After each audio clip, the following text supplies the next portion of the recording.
I was saying, many of you will remember that I went out to Guatemala about 5.5 years ago, and I visited you all about 6 years ago. And it was lovely to start that journey with you all. I've been based in Guatemala ever since, basically, which is here, if we look at the next slide, in Central America. And if we zoom in a little bit, we can see a bit more of what's neighboring. So we've got Mexico, Belize, El Salvador, and Honduras. And also, what's really amazing about Guatemala is it actually has the two coasts as well. It has the Pacific Ocean and the Caribbean coast as well. Guatemala City is on the screen towards the south, kind of in the middle of the country, where the star is. Oh, got a phone. Oh, it's in here. It's in the office. Sorry. Don't know how to turn that off. I'm not in my house. Let me just. Okay, it stopped. Sorry about that. That surprised me because it's not my house. Anyway. So yeah, Guatemala City is down there in the south, kind of in the middle of the country. It's a beautiful country, actually. There's a lot of rainforest, a lot of mountains, over 30 volcanoes, very diverse kind of landscape. And I really genuinely enjoyed living there. It's a beautiful place to live in lots of ways. And I've been based in the city, in Guatemala City, working with Street Kids Direct since I started 5.5 years ago. But one of the things I'm sharing with you today is that I've actually transitioned away from my role with Street Kids Direct. So I'm still fully partnered with Church Mission Society, but I've left my partnership with Street Kids Direct as my local organization, and I'm making a new partnership with an organization through the local church. There's quite a few different reasons for that, but one of the main kind of reasons is that I had found myself in more administrative and coordination roles of the centres that we had, rather than working more hands-on with the young people, which is what I feel more passionate about. And so I definitely felt God kind of giving me one of those gentle nudges that you sometimes get from God out the door. And it's not that, there was anything necessarily wrong with holding those roles, only that I felt quite strongly that those types of roles could be held and done better by local people, by Guatemalans, and they could be paid for those types of roles. And so it just felt really clear to me that it was time to look for something different.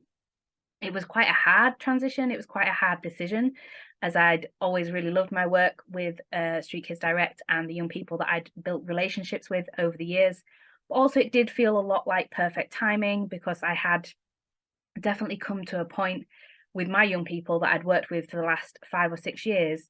They were all at that point, young men and young women that were already in their early 20s. And so those relationships can continue to grow without me actually necessarily working with Street Kids Direct.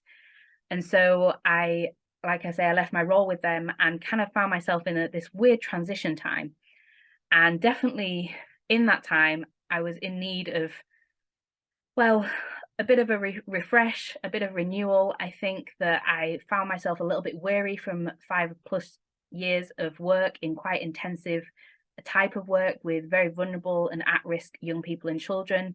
And I also felt a little bit burdened by feeling like I wasn't really doing enough for just a couple of months, when I was only really volunteering with the local church and I wasn't working full time, and it felt really strange. And I felt a little bit like I needed to do more and that I wasn't perhaps as useful as I could be. And I think God wanted to address some of those emotions and thoughts in me. And actually, when I did go to the conference that I went to in January with Church Mission Society in Argentina, I feel like it was God's perfect timing. And the theme for the conference was actually refresh.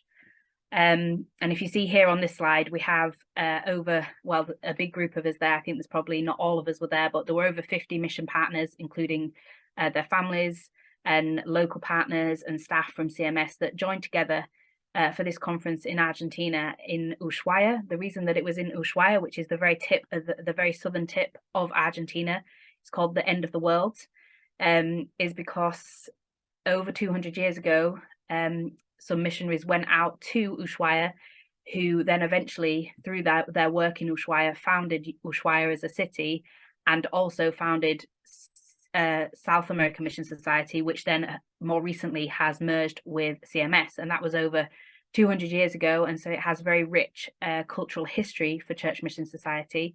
And it was a really poignant place to be together as a group of missionaries from all across Latin America. And if you zoom in, you can see David and I on the corner on the right hand side of the photo. It was a really special time of refresh, and I think I needed to be reminded of several different things. And the verses that we sat with whilst we were there were from Matthew 11:28-30. So I'll just read those now. Come to me, all you who are weary and burdened, and I will give you rest. Take my yoke upon you and learn from me, for I am gentle and humble in heart, and you will find rest for your souls.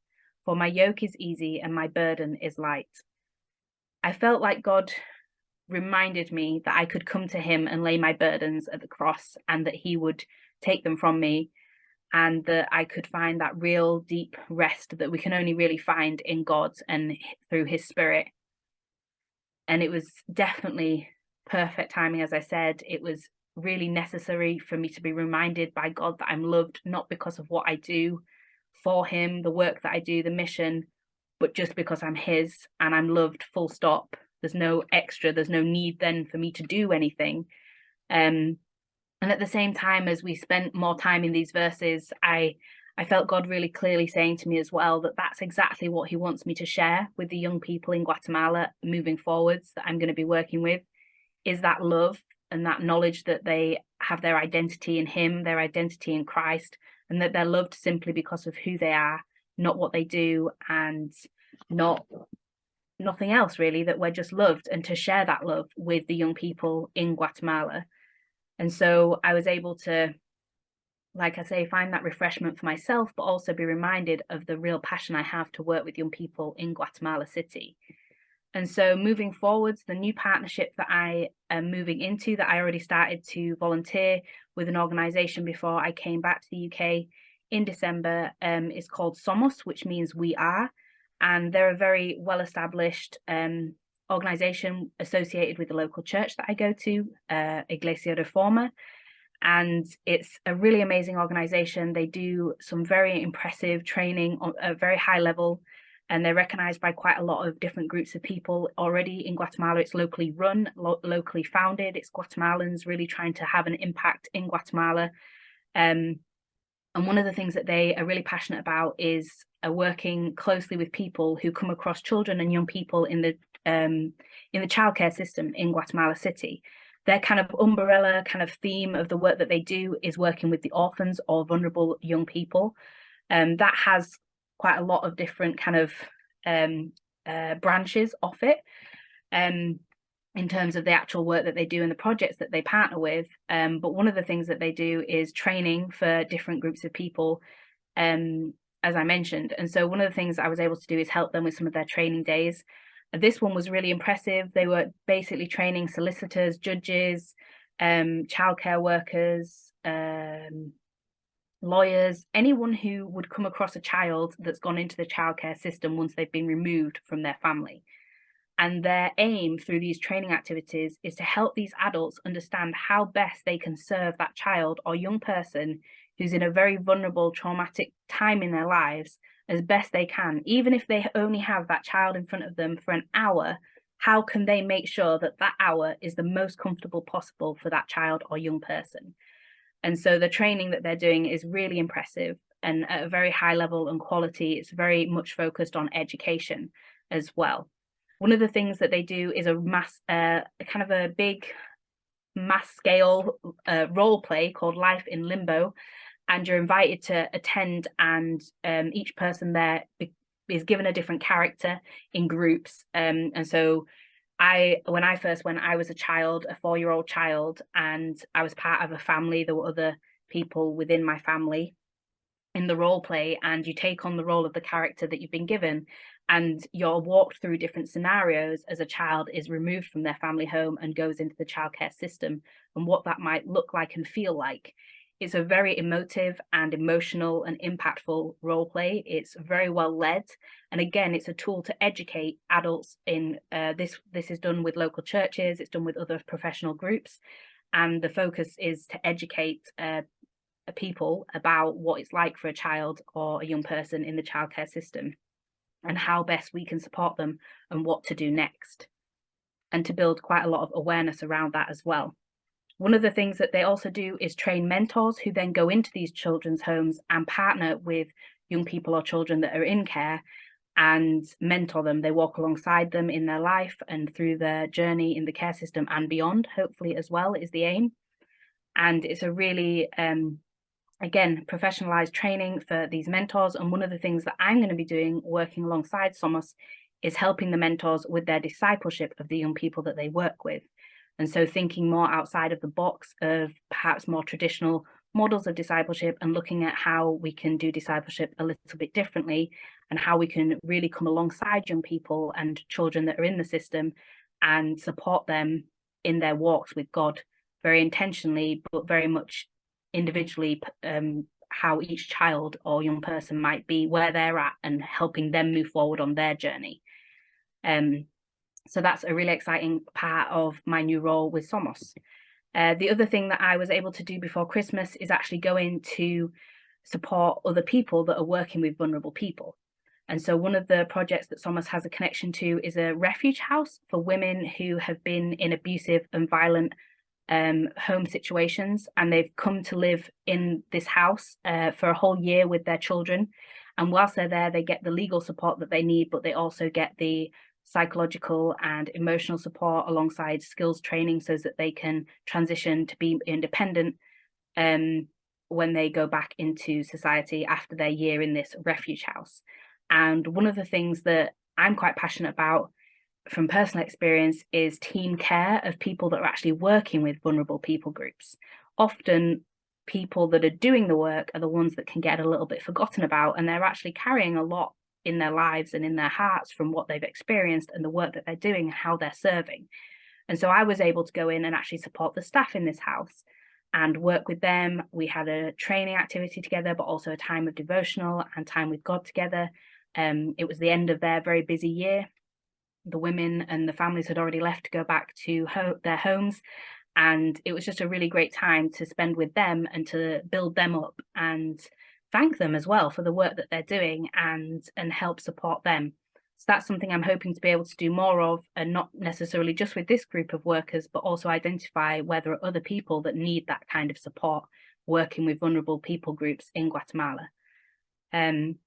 So the first half of my role with Somos will be doing this type of work, training in discipleship so that others can disciple young people and children better, but also supporting people who are working with vulnerable people groups in Guatemala City. The other half of my role with Somos moving forwards is going to be working actually with young people again, full on kind of with them present, and start to build those key relationships with a group of young people in a high risk area. By high risk, it's very similar to the type of area where I worked with Street Kids Direct, but it's a different zone in the city where there is risk from gangs, violence, alcohol abuse, drug abuse, violence and sexual abuse in and around their family homes and community. It's what we call a red zone in Guatemala City, and the project there is called Betania Project, and the young people that they already work with through this project have come to them through the local schools. That's how they've been identified and fed into this program. At the moment, the amazing kind of team that they have there work really well in education and supporting these young people to do better in school and in their and overall in their education. The role that I'm going to play with the young people again is focusing more on their relationships with God and their walks with God and in their discipleship. And I think that will look really different for different young people. That might look like some one-on-one work. It might also look like smaller groups.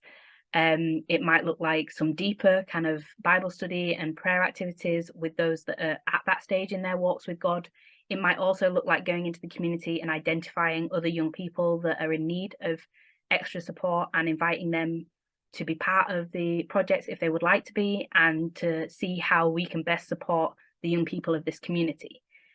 One of the activities I did with some of the young people just before Christmas during their vacation holiday school, because they'd finished their school year, was an activity thinking about hopes and dreams for the future. And if you ask a young person or a child here in the UK what they want to be when they grow up, they know the answer to that question. They might not have it fully figured out. It might not be a very realistic answer sometimes, but they do have an answer to that question.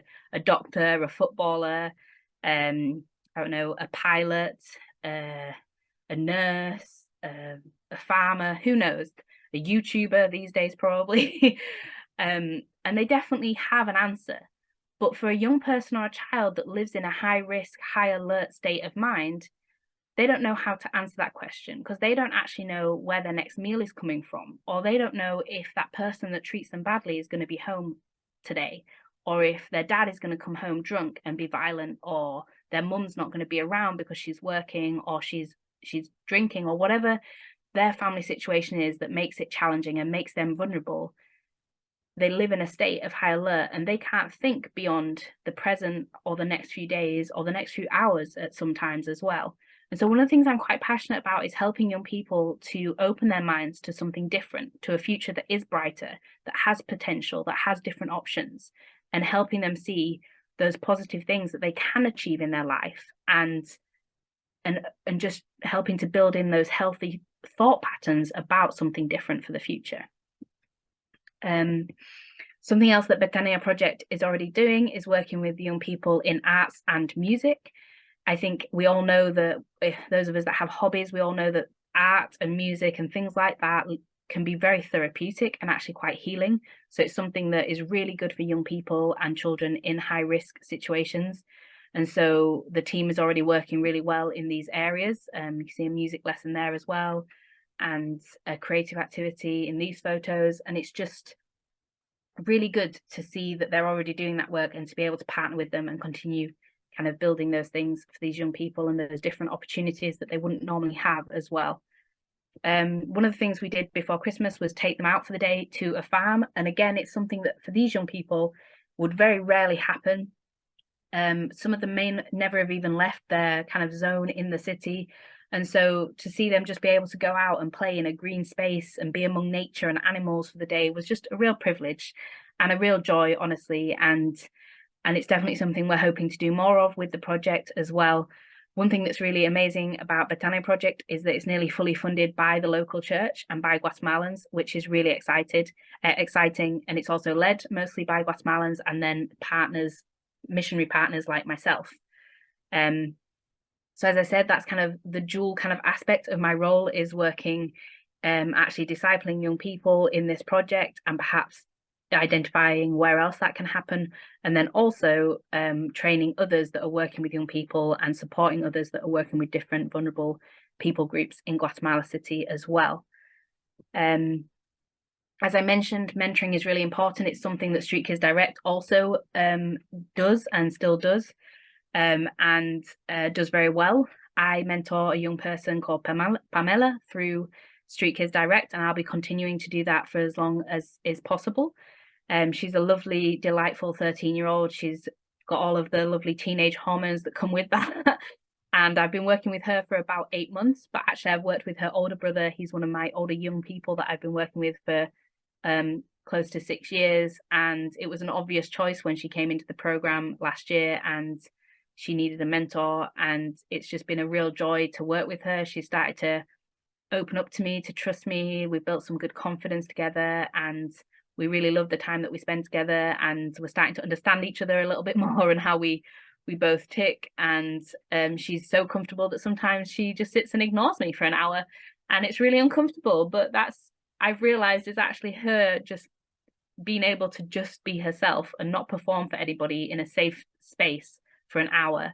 And we've talked through her emotions. We've talked about that, those times, and we're starting to understand each other a bit better. And she's starting to share why she feels that way sometimes, that she doesn't want to really talk to anyone and she wants to retreat into herself. And we're starting to build that confidence, like I say, to be able to have that really positive kind of adult child relationship. And sometimes it's a lot of fun and games as well. There's a lot of laughter. She asks me a lot of questions and she loves correcting my Spanish, so that's a lot of fun for me.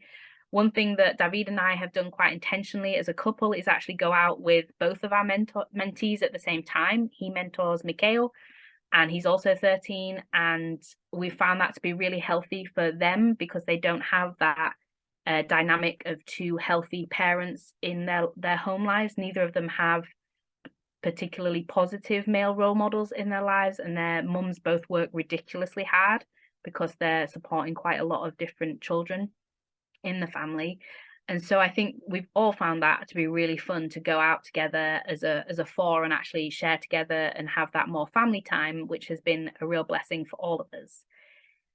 So that's something that I'm hoping to continue to do through Street Kids Direct, even though I've moved away from my formal partnership with them. Yeah, and the other big news, as I've already shared, is that David and I just got engaged. We actually got engaged in Ushuaia at the end of the world. He hijacked the CMS conference with my boss's permission, apparently, and proposed in front of this beautiful lake here. And it was a very special moment. It was amazing and probably the easiest yes I've ever said. David is Guatemalan. He works in music. He is a worship leader at the local church and also a deacon at the local church. He has a real passion to serve God and through worship and lead others in worship and understanding what worship is as well. His particular talent is his sung worship. He's a singer.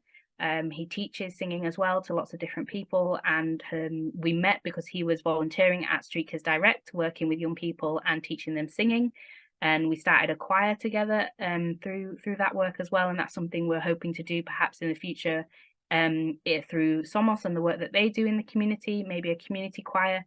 We already do work together and do ministry and mission together, but the plan is for him to go through the selection process with CMS, and if all goes well, to join me as a full-time mission partner with CMS after we're married, which should happen later this year. I think that's all of the formal kind of presentation side of it, but I am more than happy to answer any questions.